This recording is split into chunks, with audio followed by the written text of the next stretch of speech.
shahaga soo qaado videogana dhamayso gantaalada Iran ay ku ridaysay Israa'iil khasaaraha ay geysteen wali Israa'iil way qarinayaan mayna soo bandhigin khasaare cad laakiin Tel Aviv iyo Haifa iyo magaalooyinka kale ee Israa'iil kamid ah ee weerarada loo geystay looma ogola wax ka socda meediyaha internationalka ama meediyaha madaxa bannaan intaba sidoo kale dadka fiidiyowyada ka soo duuba xilliyada gantaaladu ay dhacayaan ee shacabka caadiga ah ee Israa'iiliyiinta waa la xirxirayaa waxaa lagu xukminayaa 5 sano iyo 10 sano oo xariga sirdoonka Russia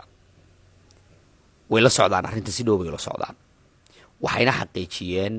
saddexdii bari ugu horeysay dagaalka intii uu socday ee weerarada Iran ay ku dhacayeen Israa'iil in 6 generaal oo Israa'iiliyiina oo ciidamada IDF ka tirsan ay dhinteen sidoo kale waxa dhintay 32 sirdoona oo xarumihii sirdoonka ee la weerarayay habeenadii ugu horeysay ku dhintay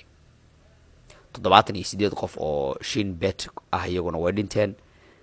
198 ciidamada cirka ah 198 taas waxay ku cadeynaysaa in diyaaradaha ay ku weerar tagayeen iyo xarumihii Air Force-ka ee Israa'iiliyiinta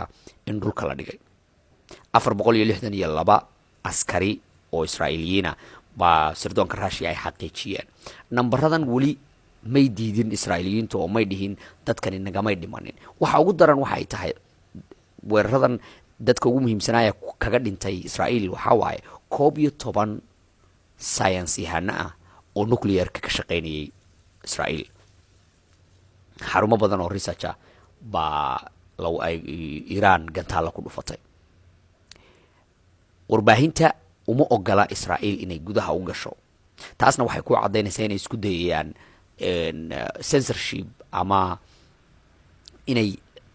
controlaan information ka soo baxaya si aan loo ogaanin khasaaraha waana strategy ay sameeyeen markii dagaalkii 12 bari ee socday June sanadkii la soo dhaafay